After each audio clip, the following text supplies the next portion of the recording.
There's no point in talking about Linux if I can't edit my videos and record in Linux. I would say the Windows counterpart would be Sony Vegas Pro, and that's saying a lot. Caden Live,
Paradigm shift in educational comedy.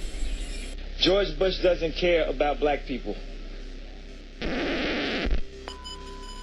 In line with the idea of redefining things, take the negative definition off of responsibility. It doesn't mean blame, or it certainly doesn't have to be. It doesn't mean burden. It doesn't mean struggle if you don't want it to. Responsibility, ... The ability to respond, period. Who doesn't want that?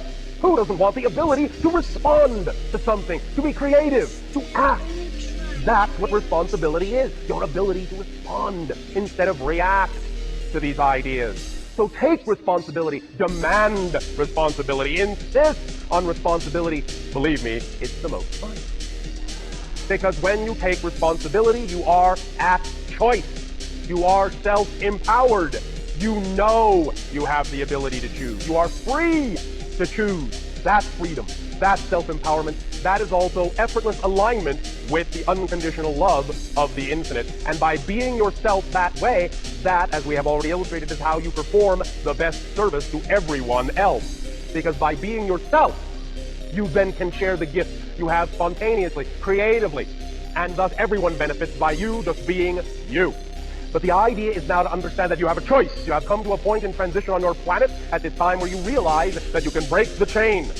You can allow yourself the opportunity to realize it is the product of your definition. You can change that definition. You can change your upbringing. You can thus recreate yourself, quite literally, very really, into a new persona, a new being, and allow the reflection of reality to be presented to that new person that is representative of who it is you decide in this moment to be with your new definition. It's really, again, as simple as that. But you have to go about doing it.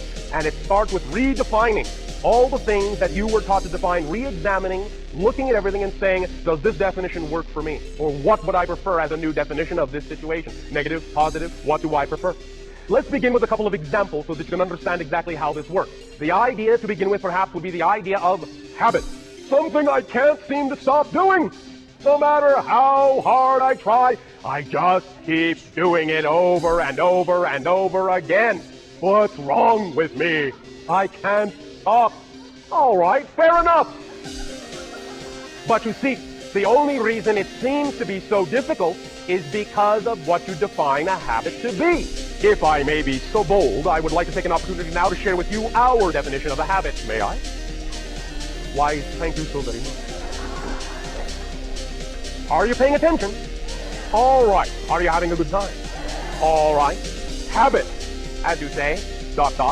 Definition. A habit is something you do that you don't know you're doing. Once you know you're doing it, you don't have it anymore. It's gone. If you appear to keep doing it, it's because for some reason you choose to. Ooh, responsibility. Oh no, responsibility. You may not have to take responsibility for the fact that I keep doing this. I can't just foist it off on the idea that it's a habit as an excuse. Nope. Not once you know you have the habit. It's like the idea of being outside of the forest in order to know that you were in a forest. You have to be able to be outside it to look back and say, oh yes, that was a forest. Up until the moment I got out of it, it was just a bunch of trees. But now that I'm standing outside of it, I can see it for what it was. It was a great and vast forest. But now that I can see it, that means I'm no longer in it. So when you know you have a habit, that does not mean it's the beginning of the process of changing it. It means it's the end. You don't have it anymore.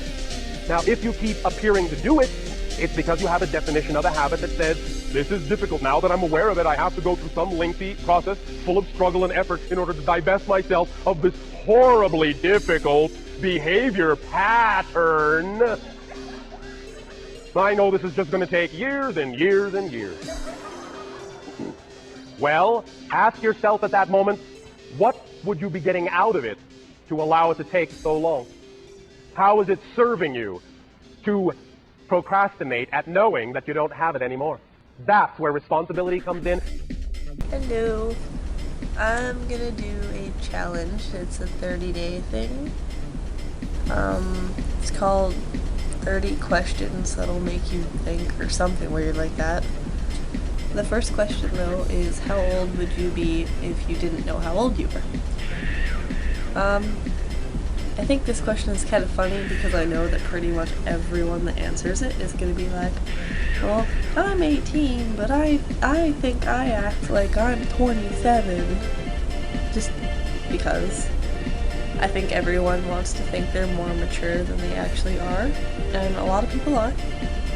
I know a lot of people that believe that they are more mature than their age group, and they're certainly not.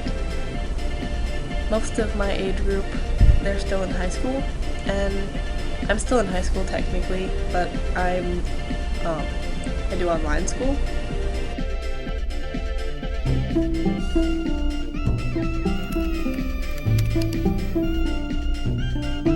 The world is changing around us.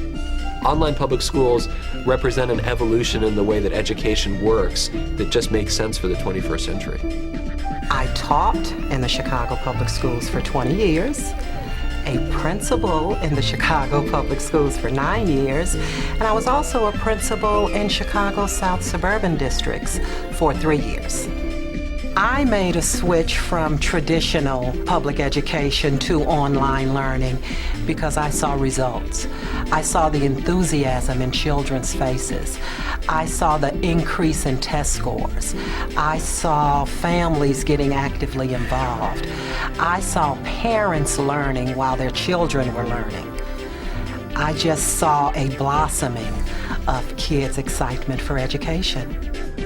So all the other high schoolers I know are still like physically in school, and there's a lot of drama. Just so-and-so broke up with so-and-so, so this person is gonna beat this person's ass, and blah blah blah. And I used to be like okay with that, I guess. I mean, I went to a couple fights and I watched them ass kickings and I thought it was cool. And then I got out of high school and I was just like, wow, these people are really immature. Like, I know Bob might have said, your hair looks funny, but you don't have to beat his face in for it. I mean, get over it. Be mature about it. So, since I've left high school or a high school setting, I've really realized how immature and annoying people can be. I also personally think that drug use is very immature of some people. I don't really know completely how I feel about that, but I know a lot of the people that do drugs in high schools do it mostly because their friends do or they want to be cool or whatever, and I think that's really immature. I think that they don't appreciate life enough and they're gonna get out into the real world and say, hey, I need a job, I don't have a job, I don't have time, and I'm spending all my parents' money on weed. What am I gonna do? And then I think it's just gonna go downhill for a lot of people because they're not gonna be able to get jobs because they're too busy getting high and partying, and then they're not gonna have the money to fund that, and they're really just gonna realize, what did I get myself into? So I think that if I did not know how old I was, I would be older than 18, which I am.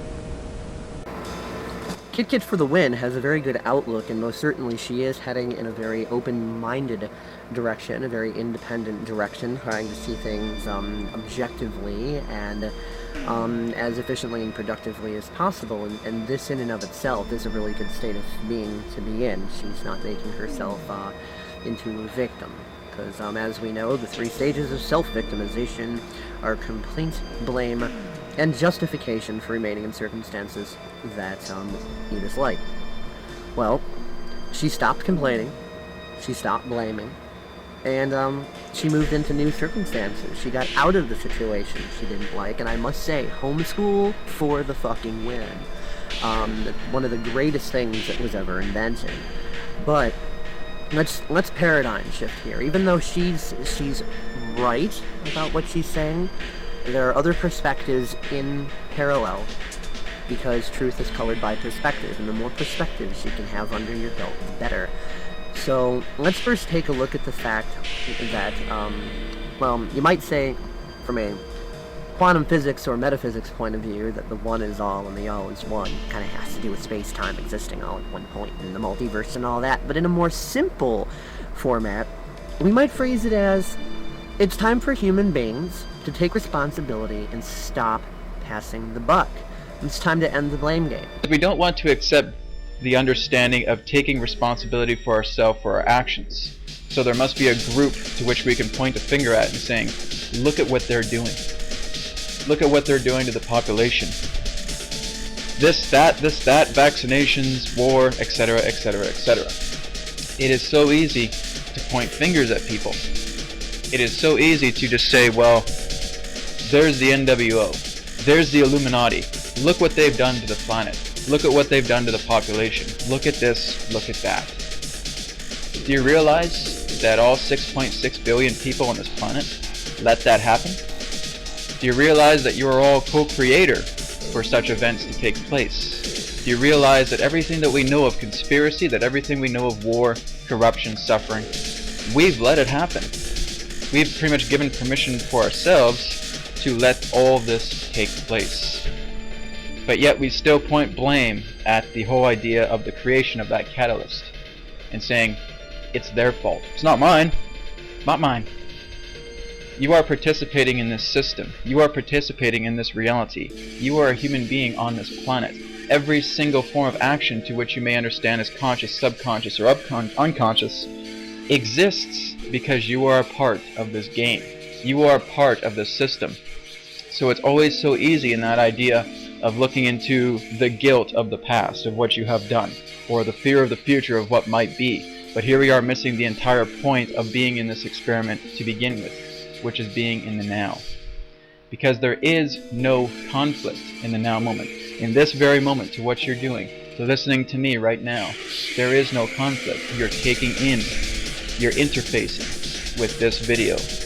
And you're here because you're looking at something that has deeply troubled you. So whenever you see a lot of these experts, or a lot of these, I'm trying to think of a good word here, just a lot of these, no other word I could say but people, that are saying, well, look what's happened to us in our past. Oh, what might happen in the future? Well, look at this group here. This group is truly responsible for what is. No.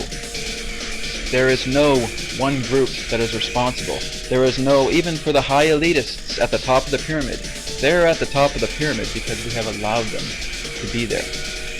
Like I said, and like many others have said, if all of us were truly awoken in the awoken state, those who are at the very top of the pyramid would have no power.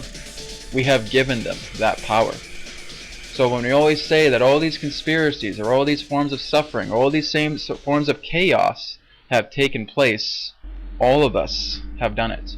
We are the co-creators. There is not one person, no matter what age on this planet, that has not co-created the events that are taking place in the now on this planet. We have all done that. So we can easily dive into fear, and whenever you see those kind of people that are saying, well, this group is responsible, you can tell that they have conflicts with themselves. Because the whole idea of anybody, any speaker, any expert that is attempting to blame somebody else for some form of event transpiring is in that sense very imbalanced. Because all of us, whether we are consciously aware of it or not, has allowed that to happen. It's not about giving your power away to another group, thinking that that group is going to create exactly what you want. So the time that you look at the idea of what's happening on this planet right now, with many of you believing that there may be so much conflict, there may be so much war, there may be so much suffering, we've co-created that. This is the idea of being a problem solver and not adding to the problem. We all need to take responsibility for everything that has been created on this planet. It is not the burden of one particular group to give the idea of thinking they're responsible, it's their fault. It's not the people versus the government. It's not the New World Order versus the revolution. Those are all illusions. Those are all forms of factional creations. Those are archetypes. The minute that you, again, look at something that's outside of yourself, that you place blame, that you create as that fail-safe to keeping you from being innocent or being the victim, you are representing imbalance.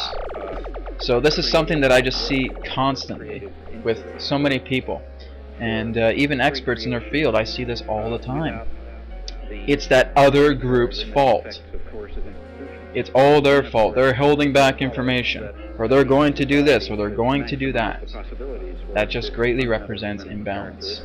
The whole idea is to look at the idea of solving the problem, of being the problem solver, not pointing fingers, and accusing another person or another group saying it's all their fault. They are only as powerful as you make them out to be, as much as the power you give them. And that's the problem. So many people give their power away to other people, and they wonder why it's so powerful, why it's so corrupted, why are they such a powerful entity? Because you're giving all your power away to them. Because you feel insecure about yourself, you're not taking that self-responsibility. You're not showing that trust, confidence, and love within yourself, so you have to give it away to another form of power, another group, to give them that power in order for them to make the decisions for you. So really look at this whole idea, this whole construct of looking to blame somebody else, when in fact everything that is happening on this planet right now, we are all responsible for. It's about forgiveness of the self, love of the self, confidence of the self, letting go of all the hate and all the forms of accusations that we want to put toward all these other groups and saying they're responsible. No, we are responsible. And we have the power to change everything. But we need to let go of the allure of the physical reality, the allure of that egotistical mind that says, I'm the victim here, these are the ones who are the accusers. These are the ones that deserve to suffer because look what they did to me. That represents significant imbalance. I mean, sure. I agree that high school is nothing more than a Nazi thought police entrainment camp that does nothing but teach you how to blindly obey and become more disempowered, more insecure, and more into a shape that, you know, is going to end up feeling so insecure and so disempowered that they might go off and do something like drugs and then, you know, finally start to wake up and smell the coffee 15 years later and go, shit, what have I gotten myself into? But to say that anyone can act and age. What is acting and age anyway? I've yet to see proof that older in any stretch of the imagination guarantees or represents wisdom or intelligence or knowing better. See, circumstances don't matter, only your state of being matters. You get out of something whatever you put into it. As they say, practice makes perfect. And some people practice being more wise and more intelligent and more mature and so on and so forth, more open-minded. They increase their perception and move into more productive paradigms. But then, of course, there's people who are extremely practiced, extremely skilled, and extremely awesomely astute with being complete and total ass clowns, ignorant, unwise fucking morons. And it's because they spent all this time practicing getting really, really good at it.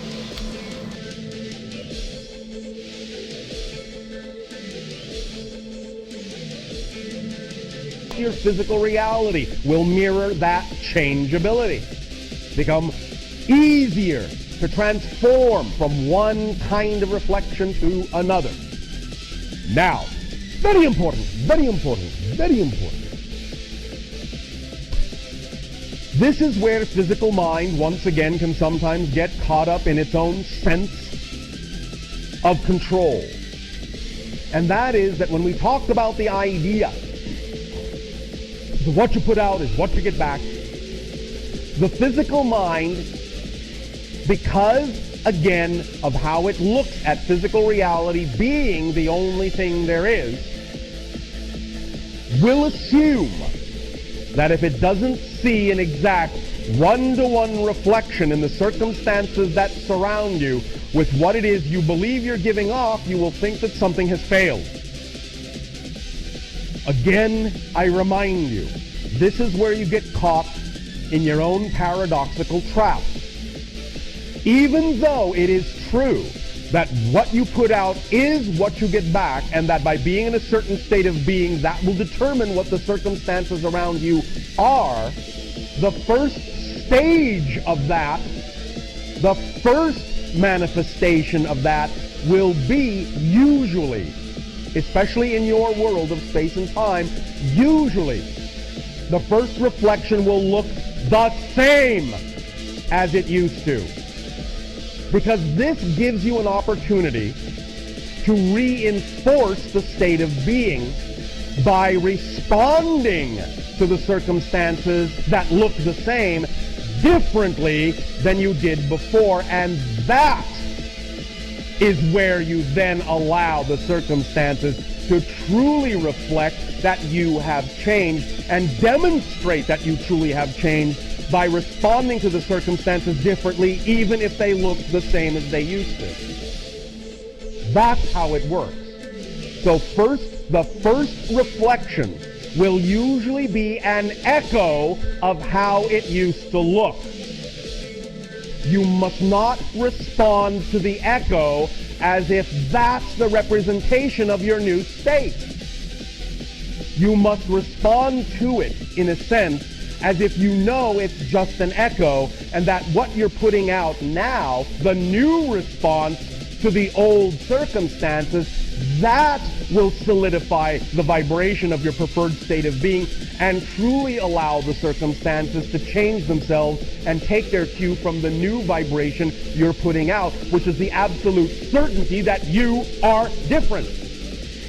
Because if you respond to the old echo in the same way you used to, you are not different. So in a sense, it's like you're testing yourself.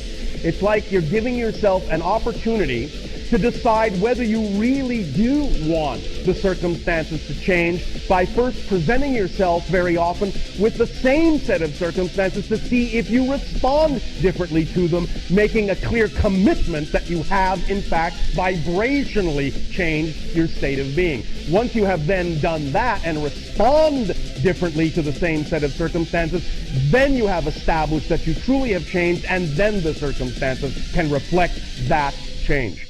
So don't be fooled by the echo into thinking you've done something wrong by labeling it in the same way you used to. Oh, I didn't see what I wanted to get immediately. It looks the same as it did before. The same people are here giving me the same kind of feedback. I must have done something wrong, or something's not working, or you find that you're reacting to it in the same way you used to, because if you do, you have not changed. So that's the self-reinforcing mechanism that gives you the opportunity to decide whether you really want to change that circumstance or not. Because again, remember, All belief systems, by definition, are self-reinforcing. They have to be. If belief systems were not self-reinforcing and making themselves seem like the only thing there is to believe in, you wouldn't be able to have an actual, distinct, discrete belief system experience. If beliefs did not come with a self-reinforcing mechanism, you wouldn't be able to have a discrete physical experience. And because they come with a self-reinforcing mechanism, when you change your vibrational state, one of the last things to fade will be the self-reinforcing mechanism. It will present the same scenario to you once again, but it will be presented not as a concrete reality, but only as an illusion, only as an echo of what was, to give you a chance to really decide that you will break through that self-reinforcing mechanism by defining and labeling it differently than you used to, proving that you have changed, thus allowing the reflection to then truly come. That's how that works. Use that mechanism to your advantage by understanding very clearly. And if you wish to use this almost as a mantra, you certainly may. Again, as we discussed last night, all of these things are nothing more than permission slips that, if you decide they work for you, if you decide they resonate according to your frequency, will simply allow you to permit yourself to change in the way you prefer to. The thing, the mantra, doesn't do it for you. It simply is a reflection of the belief system within you that says this is what you will allow to give you permission, to give yourself permission to change in the way you wish to. So use this as a mantra if you wish, if it works for you, knowing that you're doing it if you need it at all. And that is, again, the idea, not even so much the statement that circumstances do not determine state of being. State of being determines circumstances. Now you can use that. However, we would also suggest something even simpler and something even stronger. And that is simply, and the mantra is this: circumstances don't matter. Only state of being matters. And again, listen to the way that this synchronistically translates in your English language. Circumstances don't matter. They do not create materialization. Only state of being matters. Only state of being materializes experience. So, the mantra is, anytime you find yourself doubting, stuck, fearful because of what you believe the situation is, what you believe the circumstances are, you can, if you wish, use this little reminder. Circumstances don't matter. Only state of being matters. And then choose the state of being you prefer. And then redefine the circumstances from that state of being, so that you can erase the echo and allow the true reflection to then take form from your state of being.